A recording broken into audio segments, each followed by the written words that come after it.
this is an iHeart podcast. Guaranteed human. Work can be a little weird. Cringy training seminars, coworkers who won't stop talking about their plant, forgetting the mute button at an inopportune moment. We have to deal with a lot on any given workday. Sometimes it can feel hard to thrive and move forward in your career. Well, that's where LinkedIn comes in. LinkedIn helps you get ideas and insights from experts in your field, connect with people professionally, grow your network, and access tools designed to help you find the right fit for your next role. Whether you're just getting started, figuring out your next move, or looking to accelerate your career, LinkedIn is built to support you at every stage because LinkedIn is the network that works for you. Visit linkedin.com/know stuff to learn more. Introducing the all-new Mazda CX-5, featuring more connection. Hey Google, where's the nearest Pilates class? Safety that has your back. More discovery on the scenic routes. More passion in the details. And more control in changing weather. The all-new Mazda CX-5. More to move every side of you. See it in 5 films at MazdaUSA.com/5sides. Google is a trademark of Google LLC. Sequences shortened and simulated. Hey everybody, come see us because we're coming to see you. Specifically, if you live in Chicago, on July 24th, we're going to be at the Harris Theater. And the following night, we're going to be at the Danforth Music Hall in Toronto. And that's just the beginning. That's right. We're also going to our beloved Wilbur Theater, which we own, in Boston on October 29th. And then our first visit to Portland, Maine at the State Theater on August 30th. Yep, that's going to be followed in October. We're going to take a little break because that's a lot of touring. In October, on the 9th, we're going to be at the Plaza Live in Orlando. And then on October 10th, we're going to be at the Civic Theater in New Orleans. That's right. And in October, we're going to round it all out at the Bell House in Brooklyn for 3 shows, October 23rd, 24th, and 25th. Yep, so go to sysklive.com for tickets and information, and we will see you starting this July in Chicago. Welcome to Stuff You Should Know, a production of iHeartRadio's How Stuff Works.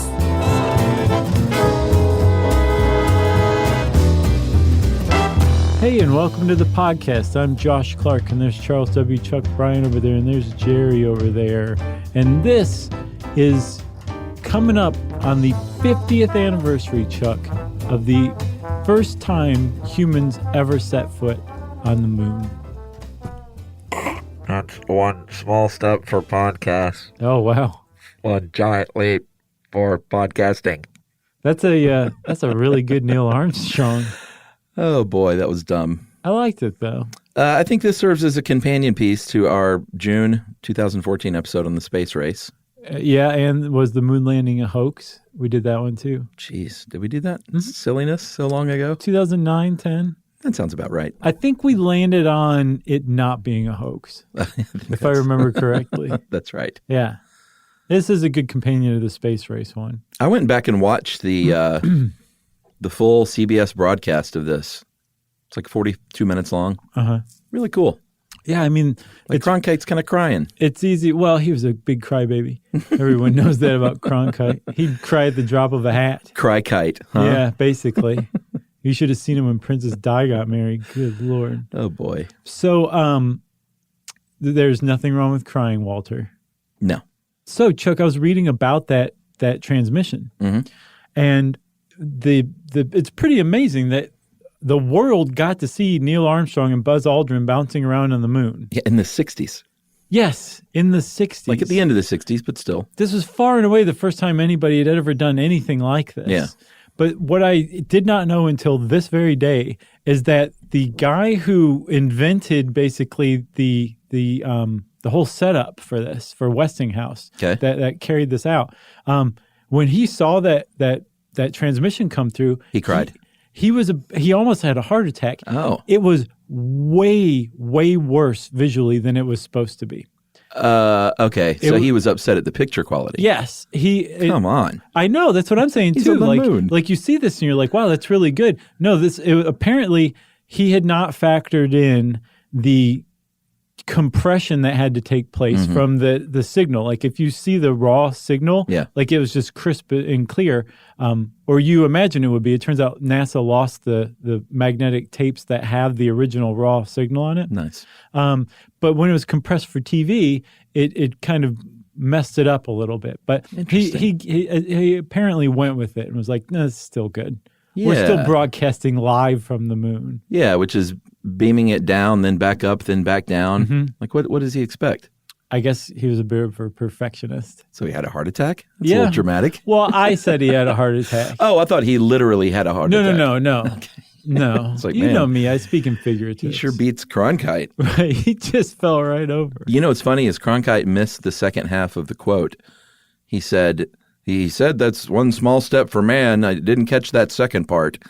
And then a couple of minutes later when Neil Armstrong is talking about he quickly goes in, he has that great quote. Then Wait, Armstrong, are you kidding now? No, I'm serious. Wow. So when Armstrong, he says that great quote, and then he quickly kind of goes into work mode, and he's just talking about the surface of the moon, how it looks like charcoal dust, basically. He's like, there's a lot of dust up there. And Cronkite interrupts him basically and talks over him. He's like, okay, we have the second part. Apparently he said one giant leap for mankind. Oh, okay. It's like, yeah, all right, well. I have never seen that broadcast. It's kind of cool. Sure. Yeah. They have a simulation going so you can, a really kind of corny looking 60s simulation of the lunar module landing. Mm-hmm. And then it picks up with the live feed. Does it look like that mountain climber on the... Sort of, on the Price is Right? Yeah. It wasn't unlike that.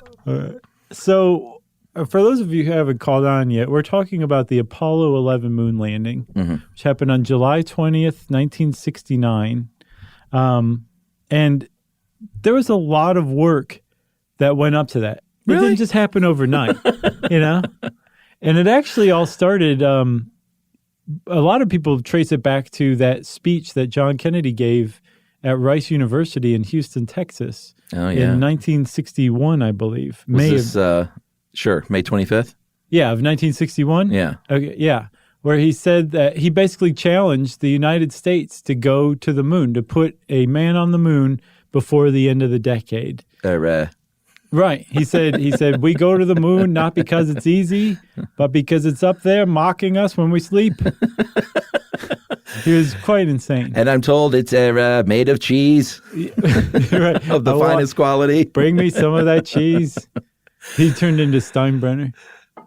George Steinbrenner? Yeah, from Seinfeld. So, yeah, this is what really, the space race had been going on. And like I said, we did a pretty good show on that. Way better than this. June 5th, 2014. Sure. But, most of the 1950s were consumed with the Russians and the United States, or the Soviets rather, just sort of, we were in second place, but just one after the other, like, oh, they're doing this and we got to do this, and they're doing this and we got to do this. Yeah. Or both pursuing the same goal and the Soviets beating us to it almost every time by 3 months. Yeah. Which is enough for the world to be like... But boy, we got the last laugh. We did, but that's what Kennedy... They went bankrupt. That's what Kennedy was doing. Well, you can thank Reagan for that. Yeah. That's what Kennedy was doing was he was upping the ante. He's like, all right, enough of this tit-for-tat stuff. We're going to really stick it to them. And he said, we're going to the moon. We're going to put a person on the moon, a man on the moon. But, if it were today, he'd say a human. Yeah, and I think, we'll talk more about what's actually gained by a manned, like sending a person to the moon. Mm-hmm. But beyond that, it was very much a symbolic thing to do this and to beat the Soviets there. Right. And to plant that American flag firmly in that lunar soil. But that's one big reason why it was televised live from the moon. Number one, we went to the moon world. It was broadcast around the world. But two, it documented it as proof that we were up there. To most people, it was documented as proof. That's right. But then also there was a certain amount of bravado in the fact that we were broadcasting from the moon live. Sure. So not only did we accomplish this one feat of sending people to the moon, we broadcasted it live, which is another feat as well. So we had the U.S. Ranger program from 61 to 65. And these are things that all, like you said, it was a long process. Yeah. Building up to actually putting people there. And it's easy to overlook that like every mission that was carried out was a test, or they were trying to just build it by step. Sure. Yeah. Including like full-on dress rehearsals. Yeah. So the Ranger program for 4 years sent 9 missions. They're collecting data basically to say, here's how we can do this. Mm-hmm. In 62, Ranger 4 reached the surface but crashed. But then 2 years after that, Ranger 7 sent back more than 4,000 photographs. Not bad. Ranger 6 made it, but the camera failed. But get this, Ranger 3 and 5 missed. It was like, I can't slow down. I mean, it's amazing that we were able to put people on the moon and bring them back safely. In a very short time. Like when you imagine all the things that can go wrong. Yeah. And what year it was, it's nuts to think about. Yeah, so you said Ranger 7 landed in 1964 and sent America back its own first images of the moon. Mm-hmm. 5 years later, we put humans on the moon. That's a very short amount of time. Yeah. Yeah. The Soviets were the first to, so, these Rangers, they were basically like, take pictures, crash. Right. But the Soviets were the first one to actually gently land a spacecraft on the moon without just crashing into it. They were also the first, so the very first step was lunar orbit. The second one was crashing on the moon. And then the third step was landing softly on the moon. And the Soviets beat us every step of the way. That's right. So it was a kind of gutsy for Kennedy to be like, we're going to be the first to the moon because we've been behind every step of the way. I bet the moon was like, WTF? Like, what's going on? Yeah. I've been up here for a long time, and now there's just a lot of activity. I'm getting all pockmarked. People are crashing stuff on me. Here's a dude. He's coming at me. He's about to jump on me. That was the moon's quote. I gotcha. Okay. So all this led up to, obviously, these tests, pre-flight tests on the ground, which some ended in tragedy. Oh, yeah, Apollo 1. Notably, in 1967, a fire swept through the Apollo command module and killed Gus Grissom, Ed White, and Roger Chaffee. Mm-hmm. And that was, they died of asphyxiation. And after reading up on it, there were so many things wrong. Like their spacesuits were flammable. Oh, yeah. They had a hatch door that opened in and took a long time to open. Well, the fire itself created a vacuum that made it impossible for the hatch to open. It was impossible for that hatch to open. It was a really, really sad accident, but it might have been one that was like I wish there weren't people involved, but it might have been something necessary to, get everything right. It definitely changed the mentality of the space program and that safety became even more important. Yeah, and I think Gus Grissom was the first of the Mercury 7 to die. Oh, really? Yeah, very sad. Yeah. 41 years old. Was he just 41? He looked way old. It's crazy, what 41, what age that was back then. I think everyone that was today. 30 to 60 looked the same. Pretty much. I can't tell the difference. Pretty much. So we've gone to lunar orbit. We've crash landed on the moon. There's a bunch of steps that we were taking that made up the space race. One of the next one was to get somebody outside of Earth's orbit and into lunar orbit. Big deal. The Soviets beat us there too, but just very shortly after that, I think it was Apollo 7 spent a bunch of time orbiting the Earth. I think they made it to. Oh, I know the big thing about Apollo 7. So we've gone from Pioneer, Ranger, and Surveyor into now these are crewed missions, the Apollo program. Mm-hmm. Apollo 1 ended in tragedy. And then Apollo 7 is where it really starts to become significant, where things are really picking up by leaps and bounds. This is 1968. Less than a year before we would land on the moon. And Apollo 7's big one is that this is the first time that we're testing the command module that we would use to send Armstrong and Aldrin and Collins up to the moon. Yeah, so they orbited the Earth 163 times, spent almost 11 days in space. Mm-hmm. So that was a big success. This was Walter Sciarra Jr., Don Easel, and Walter Cunningham. From Old Sarum. And then Apollo 8 was a big deal. It was happening so fast. That was really 7 fast. Was in October. Yeah. Apollo 8 was in December of the same year. And this was the first one to use the Saturn rocket, which was a big deal. Yeah, the Saturn rocket is, you can actually see one on its side and walk right under it at Kennedy Space Center. Yeah, it's pretty in their cool. museum, right? And it's bigger than, I think, a 36-story building. It's just this enormously powerful rocket. And when they started testing the Saturn, this was like when the Saturn showed that it would work, people started to realize like we might do this, Right. Because we'd already tested out the command module, and now the Saturn was up, and the Saturn came in 3 stages. There was the first stage that produced like 7.7 million pounds of thrust, which is a lot more than you produce when you jump up in the air. I looked for an analogy. I couldn't find any good comparison. No Big Macs? It's just a lot of thrust. Yeah, so this was the thrust this is the launch thrust. Yeah, it got you out of Earth's gravity or the bulk of the gravity. Yeah. And then so that first big old stage would fall away. And then the second stage got you all the way out of Earth's gravity. And then the third stage, that second stage would fall away. Then the third stage would propel you to the moon. So it was a 3-stage rocket, and by the time that third stage had fired and got you up to top speed, you were going something like 25,000 miles per hour in a little capsule at the top of a rocket. Amazing. It was a very amazing rocket. And this test, I will go to my grave saying that. And this test of the Apollo 8 mission showed that it would work. Yeah, so Apollo 9 follows just 2.5 months, 3 months later. And this one was a big deal because it actually practiced a very important procedure, which was the docking between the command module and the lunar module. So you've got this Saturn rocket that's providing the juice. Then you have the command module, which is essentially where you're flying, what you would think of as the spaceship. It's like the crew quarters, yeah. Yeah, it's where the crew is. It's where they're flying. It's where they're eating and pooping and sleeping. And then you actually need to land on the moon, and you don't do that in the command module. You do that in the lunar module. Right. But those two guys have to connect. Right. So the command module and the lunar module for launch are facing the same direction. But once they get out into a lunar trajectory, I could not find why they designed it like this. Yeah, I couldn't either. But the lunar module, that thing that you've seen laying on the moon that looked just totally ungainly, had to blast off, and it was tethered. It blasted off, turned around, and then redocked with the command module nose to nose.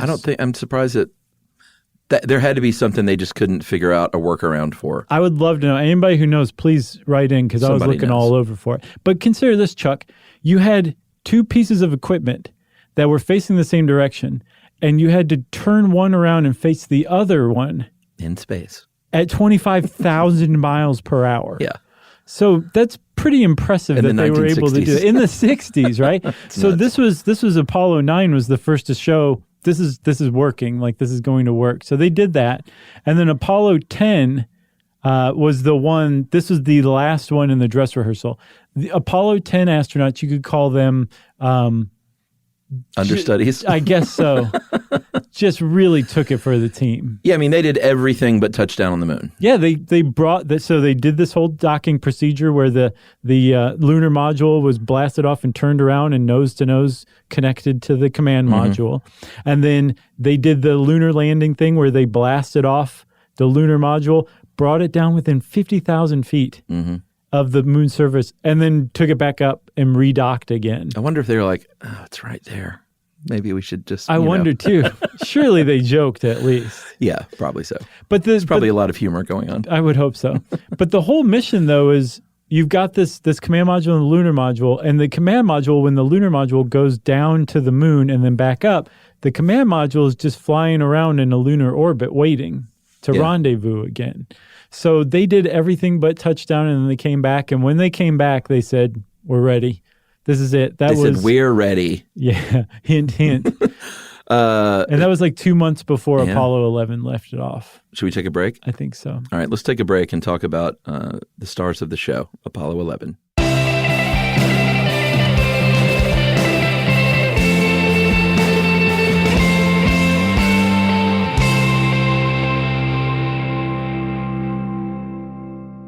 Spectrum Business keeps businesses of all sizes connected seamlessly with fast, reliable internet, advanced Wi-Fi, phone, TV, and mobile services. That's right. And Spectrum Business offers 100% U.S.-based customer support 24/7 to help you stay up and running. And they offer tailored connectivity solutions with packages built for your business budget. Yeah, so it's no wonder millions of business owners rely on Spectrum Business to keep them connected. Visit spectrum.com/business to learn more. Restrictions apply. Services not available in all areas.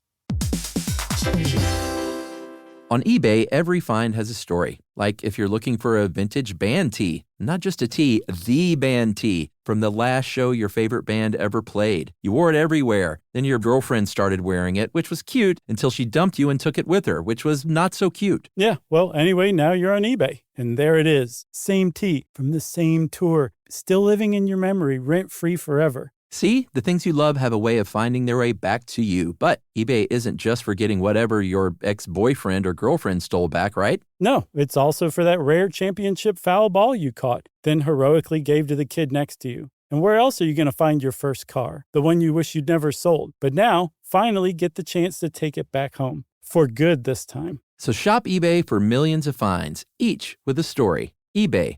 Things people love.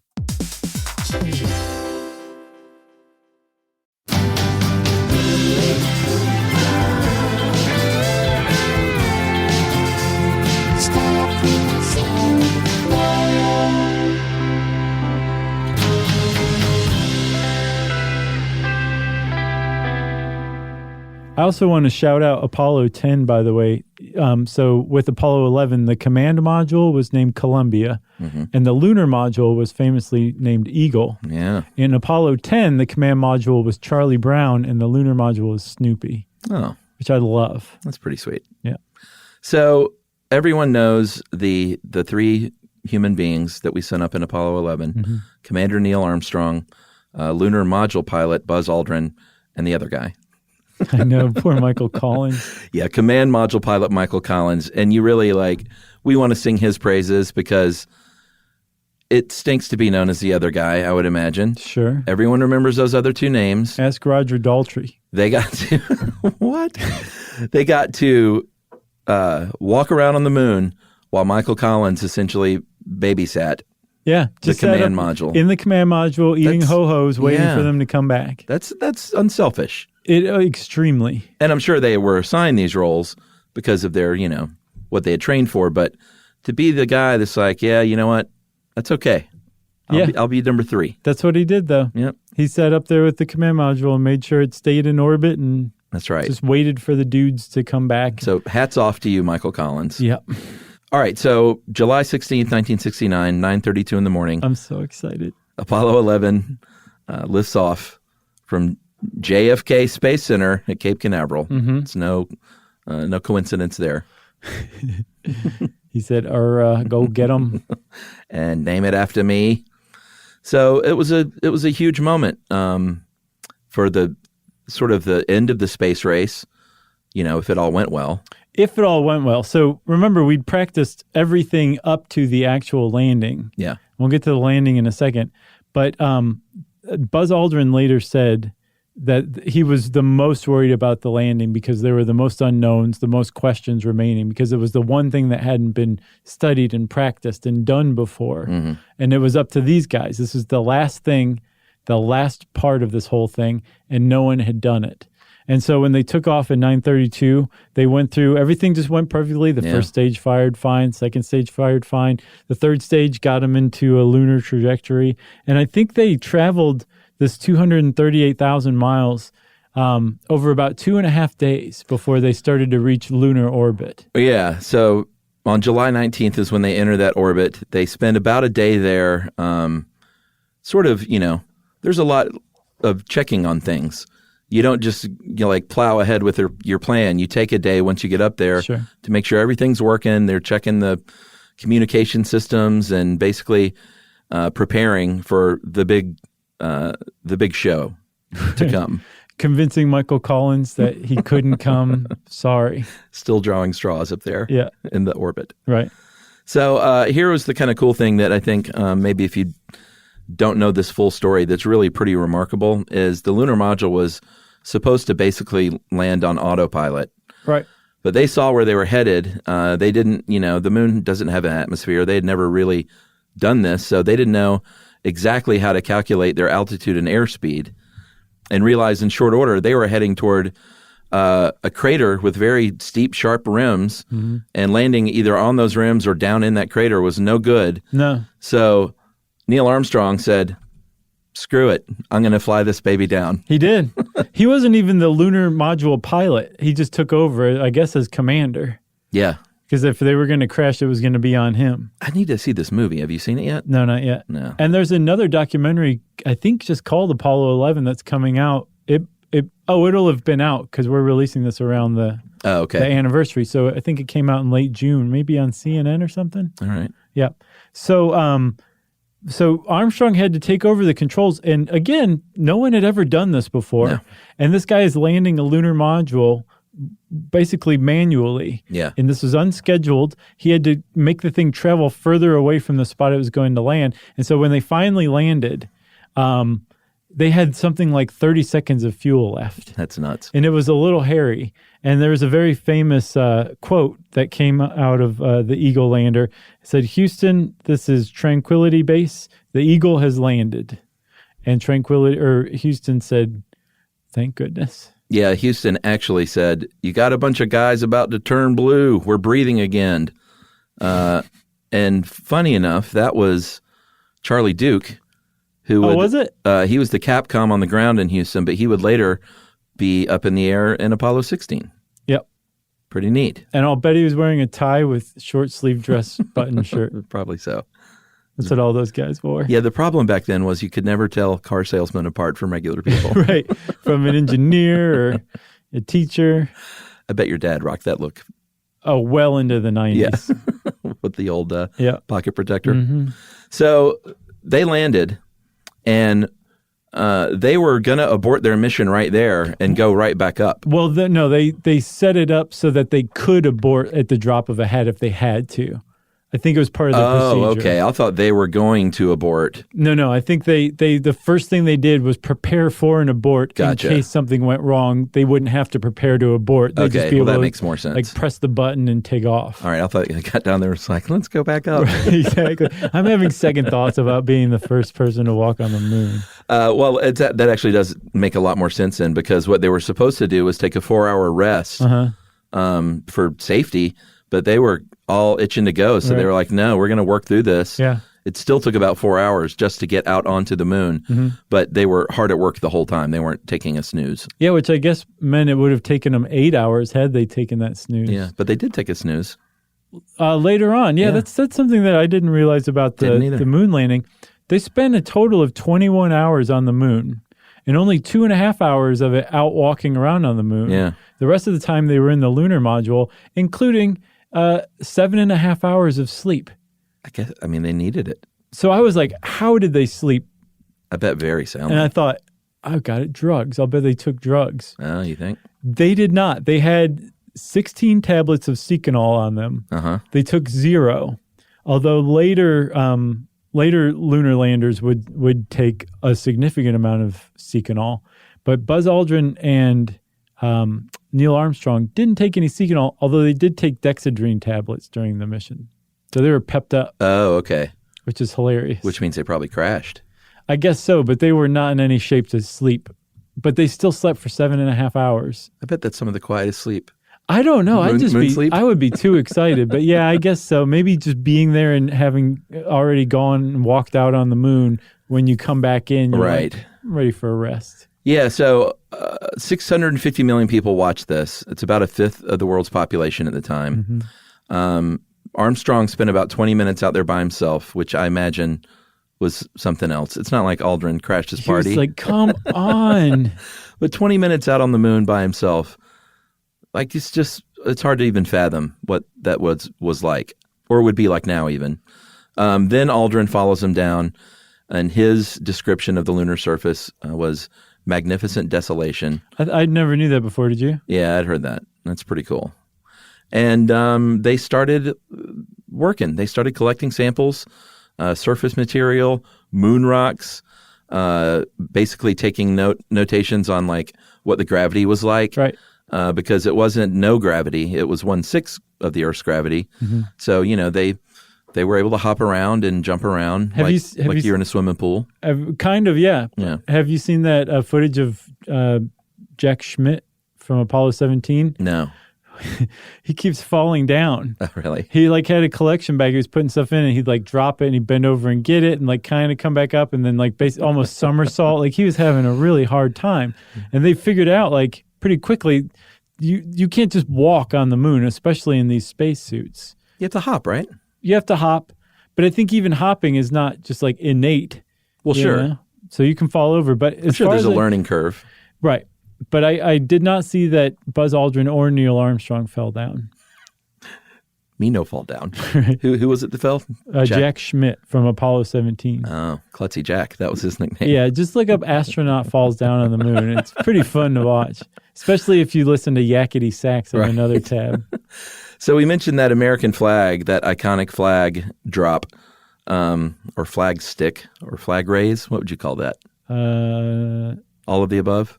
I don't know. Commie poke?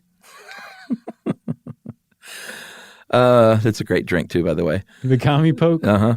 So the pole went in the first like 6 inches or so very easily. And they were like, oh, this is a breeze. And then it hit something super hard.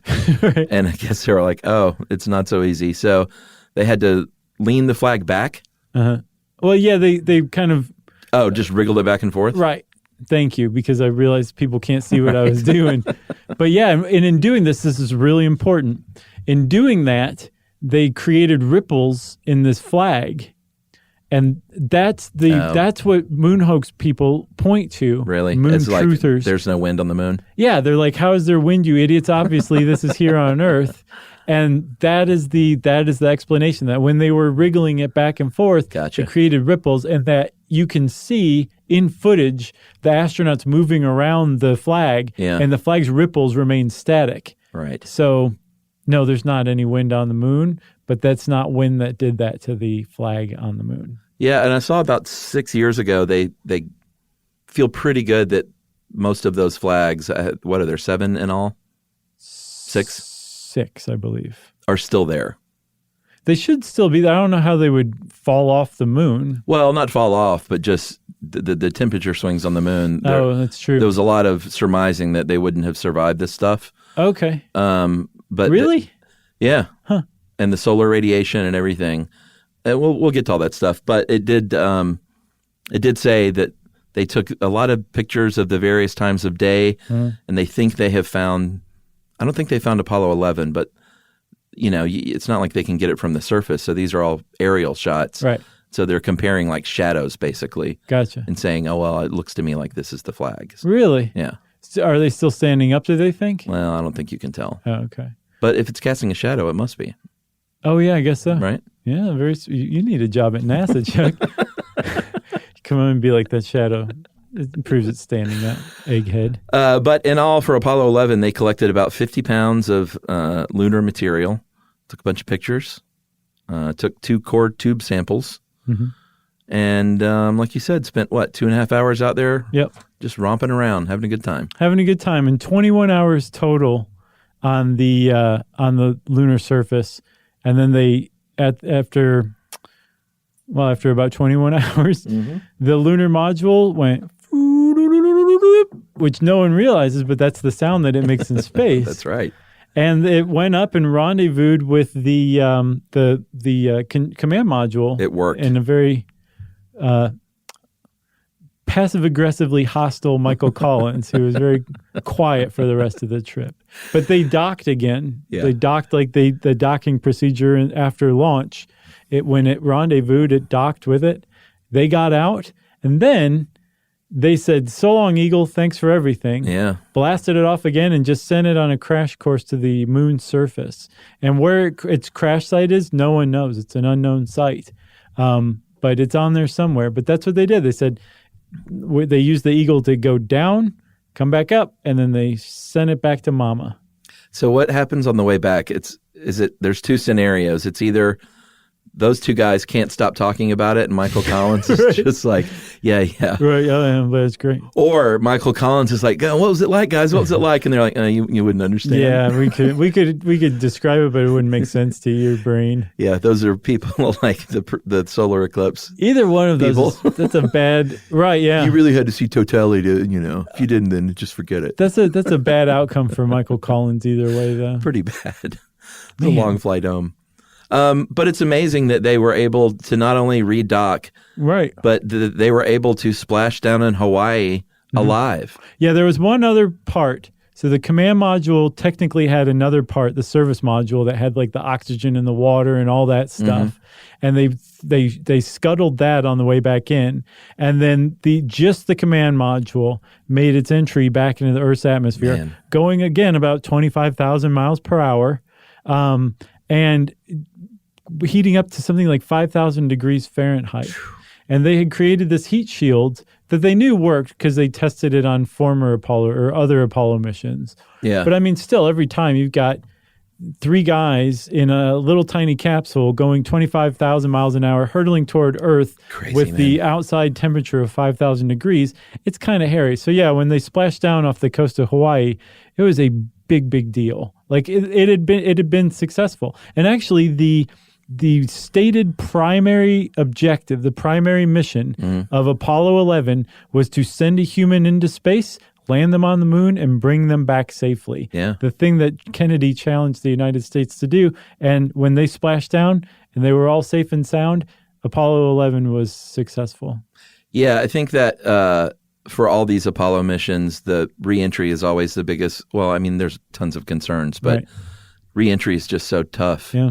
And that they made this, they made basically a covering that was meant to be destroyed. It's pretty ingenious. Sacrificial lamb covering. It's like it's supposed to burn. Right.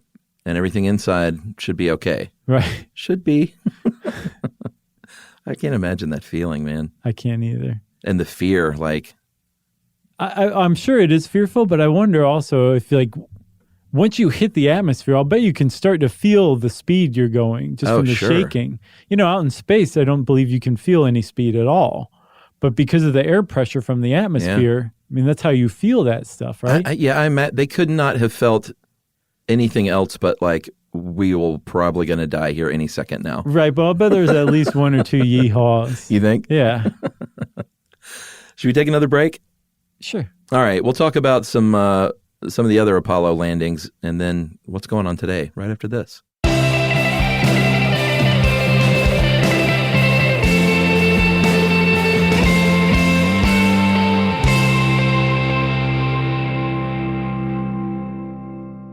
Spectrum Business keeps businesses of all sizes connected seamlessly with fast, reliable internet, advanced Wi-Fi, phone, TV, and mobile services. That's right. And Spectrum Business offers 100% U.S.-based customer support 24/7 to help you stay up and running. And they offer tailored connectivity solutions with packages built for your business budget. Yeah, so it's no wonder millions of business owners rely on Spectrum Business to keep them connected. Visit spectrum.com/business to learn more. Restrictions apply. Services not available in all areas.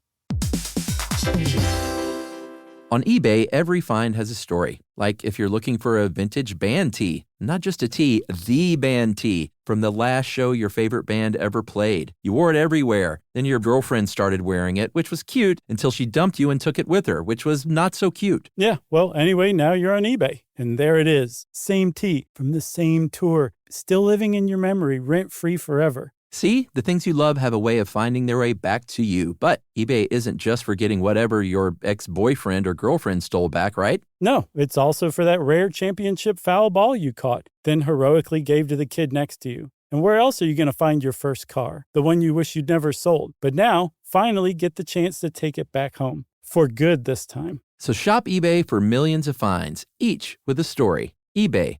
Things people love.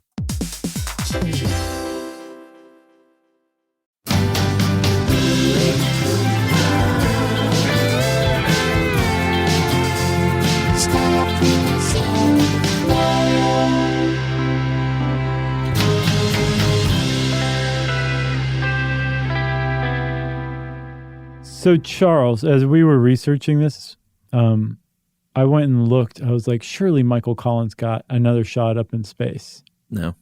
Well, they made a movie about him. They did, as an Irish revolutionary. It was an anachronism. So they went on. His name sounded familiar. They went on to do Apollo 12, 13, 14, 15, 16, and 17. And all of them, after 11, it was like the mission is now to. I mean, they got stuff done on 11, but each mission after that had very specific goals that wasn't just go up to the moon. No, and come back. Of those 6, 5 of them were successful. Very famously, Apollo 13 was not successful. It was an aborted mission that didn't land on the moon. Yeah. But the other 5 did. And yeah, they were basically really fun scientific journeys. Yeah, should we hit some of these highlights? Yeah. I think Apollo 14 is known for Alan Shepard hitting golf balls. Mm-hmm. It's funny, all the work they did, and that's like the iconic scene is him hitting golf balls. Yeah, and some of the stuff that they're doing too. I mean, like that's NASA saying, like, go find out how easy it is to move around in these suits. Right. So Shepard's like, well, I'll hit some golf balls up or there. like a golf course might be nice up there one day. Right, yeah. See what kind of carry you feasible, get. Yeah. Apollo 15 was the first one where they used that cool, super cool looking roving vehicle, the Lunar Rover. Yeah. That was really neat. They tore it up. Yeah. Remember that cartoon Doom Buggy? It was like Scooby-Doo, but instead of being a dog, Scooby-Doo was a Doom Buggy. I don't remember that. You're not talking about Wonder Bug, are you? No. Okay. I think it was Doom Buggy, yeah. I remember Wonder Bug. Wonder Bug was a dune buggy. I could see there being more than one of these cartoons. Somebody ripping off somebody else. Dune buggies were big in the 70s. Remember seeing those around? Oh, yeah. I bet you could buy a dune buggy today for Speed Buggy. $900. Speed buggy? Speed Buggy. All right. Yeah. It was a cartoon from the 60s. Yeah, Wonder Bug was live action. Or the 70s, I'm sorry. Was it? Uh-huh. Did the Dune Buggy talk or something like that? Or Wonder Bug? Are you thinking of My Mother the Car? Maybe I am. Okay. Let me see. Apollo 17, I think, is noted for more lunar roving. And then a very famous quote as the last one. I love this. Who was it? Gene Cernan? Uh-huh. We leave as we came, and God willing, as we shall return, with peace and hope for all mankind. Yeah, that was something that, like, the moon landings were part of this space race that grew out of this adversarial relationship of Cold War, USSR, and United States. Mm-hmm. But I do have to say that America did it pretty classy when we got there. Sure. Like, there were all sorts of, like, talk about peace for humankind and that, this is one small step for a man, one giant leap for mankind. It wasn't like USA or anything like that face. From the moon. Yeah. So I'm really heartened by the fact that that's how it was done. It was meant to be a mission to the moon for humankind. I think there was a lot of camaraderie with cosmonauts and astronauts themselves. Somewhat. There's a lot of commemorative material up there commemorating cosmonauts, both alive and dead, that American astronauts took up with them. Yeah, I mean, let's talk about the stuff that we brought back and left from all these missions. And by the way, that last mission, 1972, we haven't been back since. No human has left lower Earth orbit, I believe, since then. It's hard to believe. Yeah. You'd think someone like we would have done it for some reason. No, people, I mean, we'll talk about it, but people just lost interest. It just became like, whatever. Part of it was the Vietnam War. For sure. But I think it was also just kind of like, okay, we've done that a few times. How many rock samples are you guys going to go get? Right. Wow me some other way. Well, and it was expensive, and maybe the public sentiment, like how much money are we going to pour into getting moon rocks? Sure. Probably had a lot to do with it. So all in, they carted back 2,200 moon rocks. No, just samples. Right. 842 pounds of moon rocks, core samples, pebbles, dust, sand. And they, it helped them determine how old the moon was. That's not bad. No, they figured something like 4.53 billion years or something like that. Okay. And they also came up with the current hypothesis for how the moon was formed, that an object named Theia, about the size of Mars, collided with Earth early on in Earth's formation and merged, but also calved off the moon. So the moon was born from the Earth? Yes. That's pretty neat. Yep. So we left a lot of stuff, though. Yeah, it's kind of like they didn't listen to the Sierra Club. Yeah, 400,000 pounds of stuff that's up there. And a lot of it is just gear, equipment. I mean, they 70 space vehicles. Yeah.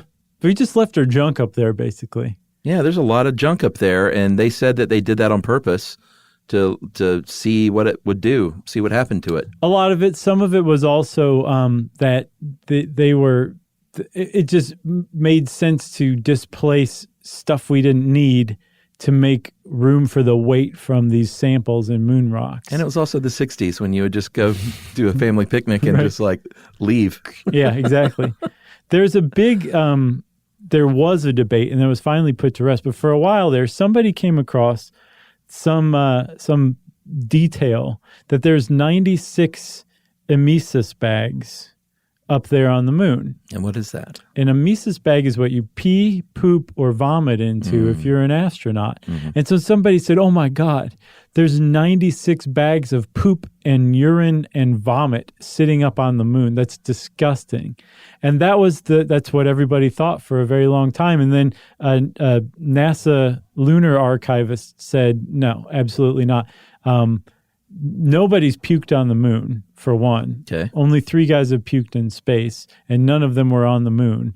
Not only did Aldrin and Armstrong not poop, they actually took a drug to keep them from pooping while they were on their lunar mission. Imodium. Aldrin did pee, but there's no evidence that he left his bag behind. So they think that these 96 emesis bags are all empty bags that were unused. It's like we didn't need this because we don't vomit. Yeah, exactly. Yeah, that makes sense. But that's a urban legend. Right. Ripley's Believe It or Not website steered me wrong at first, and then I got steered right by, I think, Slate. Oh, somebody. Well, good for them. There are some commemorative items besides just the flags. There are plaques kind of all over the place. Aldrin and Armstrong left one that said, "We came in peace for all mankind." A little on the nose, but still a nice sentiment. Sure. A disc with 73 messages from countries all over the world. Micro-etched. Yeah. Just to show off more technology of the 60s. Like you said earlier, they honored their Russian cosmonaut counterparts, I guess, with medals. And then a symbol of the U.S. Eagle carrying an olive branch. Yep. And then, they all left stuff when they went up there, including Charlie Duke, who I talked about from Apollo 16. I love this one. He took a picture of his family and left it behind. Yep. So what are you going to do, NASA administrators? Nothing. Yeah. So he left it behind. They think now that it's probably blank, though. That's sad. From the solar radiation. Yeah. And creepy. His family subsequently disappeared. Yeah. Just like on Back to the Future. That's right. Their souls are trapped on the moon forever. Something else was smuggled too, though, right? A commemorative plaque was smuggled. Right. Apollo 15, David Scott smuggled an aluminum plaque. Why would he have to smuggle that? I don't know. They just had, it was off the charter or whatever? I guess. I don't know why. I know one guy smuggled a sandwich once.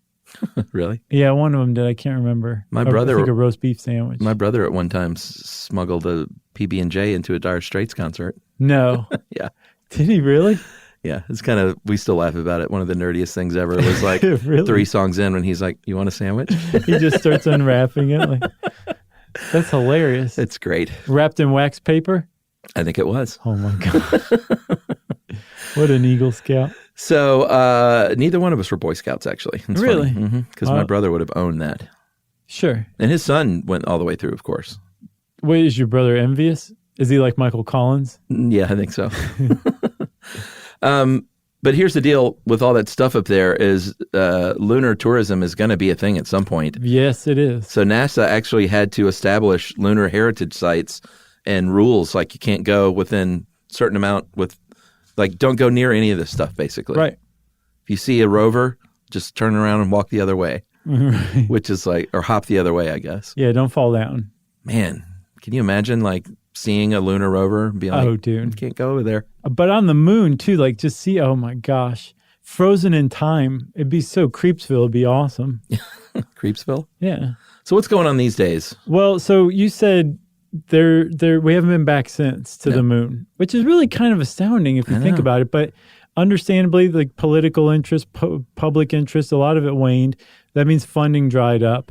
And because the moon kind of got left behind, NASA was like, well, we'll just focus on lower Earth orbit stuff, and really went all in on the shuttle program. Right. And then also on the International Space Station. Both, again, are in lower Earth orbit, not in what you think of as like outer space, right? Yeah.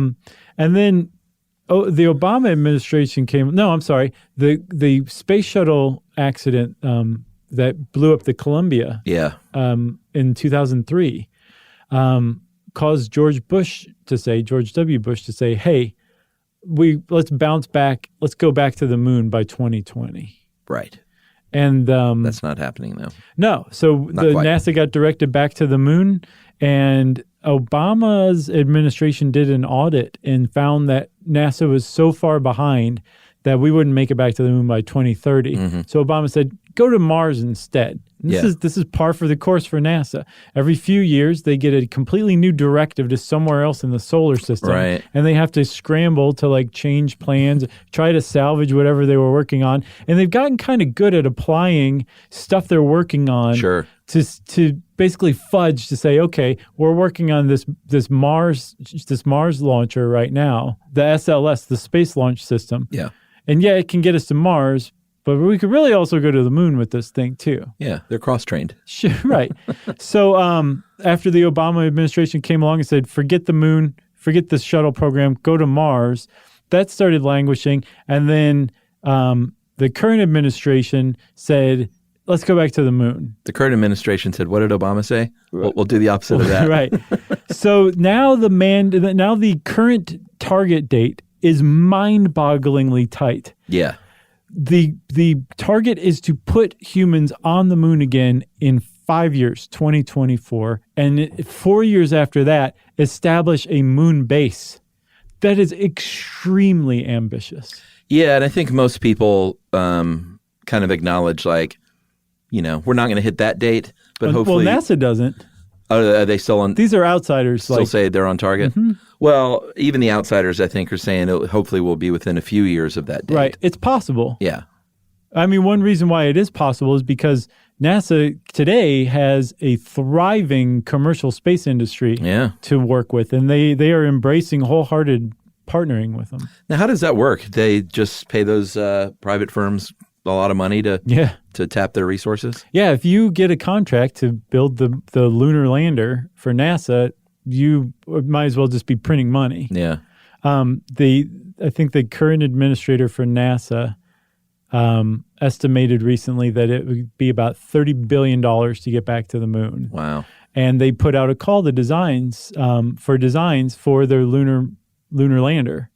And so Jeff Bezos, remember I went to New York to see the Blue Origin unveiling? That's right. That's what he was doing, was unveiling their thing called Blue Moon. It's a lunar lander. It's got a flat top, like Kid and Play. Mm-hmm. And you can put anything on it, a lunar rover, a bunch of scientists, a lab, whatever you want, or pieces to a space base, a moon base, and build it slowly like that. And it looks pretty good. Nice. And it runs on hydrogen, which is big because they're going to start landing on the south pole of the moon, which is where they think permanent ice is, which can be mined, right? Yeah, they haven't been to the South Pole, first of all, with any of the Apollo missions. So that makes a lot of sense to go there. Mm-hmm. And yeah, like you said, they got ice there. They can split that hydrogen and oxygen thanks to electrolysis, and then they can make rocket fuel to use to get back potentially. Yeah, I mean the command module, when it was orbiting the moon, it was operating on liquid hydrogen and liquid oxygen. So this is like an old technology. Yeah. But the new thing is we would be mining it on the moon. Amazing. And the kind of the logical conclusion of that then is if we can establish a permanent presence on the moon, that's the new motto. Mm-hmm. So this program, which I think is kind of awesome, is called the Artemis program. Yeah. This return to the moon. Sister to Apollo. Yeah. Right, which makes sense. But it's also the program that's expected to put the first woman on the moon, which is pretty cool. But the way that they're saying is now we're going to return to the moon and stay there. Like, that's the point. Like, we're permanently returning to the moon now. So once we do that, we'll have a new place to launch into outer space. Right. I mean, remember how many pounds of thrust and how much fuel that first stage of the Saturn took. And then the second stage, this doesn't require any of them. And so the plan is to build a small space station in permanent orbit around the moon that you fly out to. And then just like you keep a boat at your lake house tied up, they're going to keep a lunar lander tied up to that space station, and you just kind of go back and forth to the moon using that. Amazing. It is pretty amazing, and they're talking about doing this in 5 years. Can you imagine the quality of video and audio that we're going to get this time? It's going to be great. It's going to be pretty sweet. And I've seen that they are starting to, like you were talking about with commercial tourism, like I saw something like 5 million can get you to the moon. It's pretty on soon. The moon or just orbiting the moon? Oh, I'm sorry, to the space station, the ISS. Oh, okay. 5 million, which $5 is not million. bad because they wanted to charge Lance Bass like 30 million or something crazy like that. Remember? It's like HD TVs back in the day. That price is going to just keep coming down, everybody. Yeah. Pretty soon you're going to be able to go to the moon for a cool $750,000. Even Lance Bass can afford that. You got anything else? No, sir. Well, congratulations to the world for 50 years of having been on the moon the first time. Hooray! I'm proud of us. And since Chuck said hooray, that means it's time for listener mail. I'm going to call this one I've been meaning to read for a while. We did a show about Live Aid and Do They Know It's Christmas? And we were like, we love that song. Who doesn't love that song? Turns out a lot of people don't love that song. Really? Because the message is flawed. Oh, yeah? Yeah, when you look at the lyrics. Hey guys, was listening to the show on Live Aid and the song Do They Know It's Christmas? Whoa, that's such a great song. Call me a fuddy-duddy, but what I hear is this. There won't be any snow in Africa this Christmas time. Check. The greatest gift they'll get this year is life. And he went, ooh. I think, okay. He said, where nothing ever grows. It's like, that's not possible. Africa's a large continent with lots of growing things. Okay. No rains or rivers flow. Ever heard of the Nile? That's North Africa. He said basically it treats Africa as a single homogeneous region when in fact it's incredibly large and diverse. I could see that. Ignores the fact that most of Africa is in the southern hemisphere, so Christmas is in the summer there. And assumes that lack of knowledge of Christmas is a flaw caused by lack of resources and good weather rather than a reasonable cultural difference considering that a large percentage of Africans are not Christian. I think this guy's taking the Do They Know It's Christmas literally. Well, a lot of people wrote in about this, I gotta say. I think the point of the lyrics was they have so much hardship in front of their faces. Are they even aware that Christmas time has come? The holiday spirit and season hasn't even shown up there because there's so much hardship. That's the point of the lyrics. Come on. He finishes by saying this. It's okay if you like the song. It's catchy, but please don't claim that everyone should like it. Everyone should like that song. And that's anonymous from a bunch of people. I'll bet you're anonymous. Yeah. Well, thank you for writing, and we always love opposing opinions, right? Thanks, Bono. Yeah, right. He's like, if my lyrics had been accepted, it would have been a much better song. Yeah. Well, if you want to point out that something we like is actually heinous, we love hearing that kind of stuff. You can go on to stuffyoushouldknow.com, and there you're going to find all of our social links. Twitter, Instagram, Facebook. That's it. And you can send us an email, which makes even more sense. Wrap it up, spank it on the bottom, and send it off to stuffpodcast@iheartradio.com. Stuff You Should Know is a production of iHeartRadio's How Stuff Works. For more podcasts from iHeartRadio, visit the iHeartRadio app, Apple Podcasts, or wherever you listen to your favorite shows.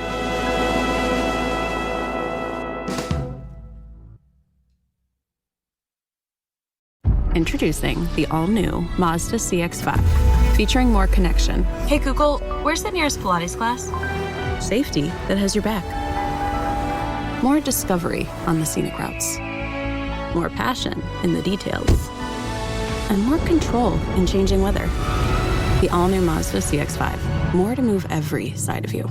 See it in 5 films at MazdaUSA.com/5sides. Google is a trademark of Google LLC. Sequences shortened and simulated. Everyone knows winter is the real mess maker. You don't need WeatherTech floor liners for summer unless you hit the beach and half the beach ends up back in your car, or the campsite dirt ends up in your trunk. Then you'd want a cargo liner, or a road trip goes sideways, lemonade spills, ketchup goes rogue, ice cream drips. Yeah, you'd be pretty happy about those WeatherTech seat protectors. So just to be clear, as the mud you're inevitably going to step in this summer, you don't need WeatherTech unless you plan on doing summer. Visit WeatherTech.com today. This is an iHeart podcast.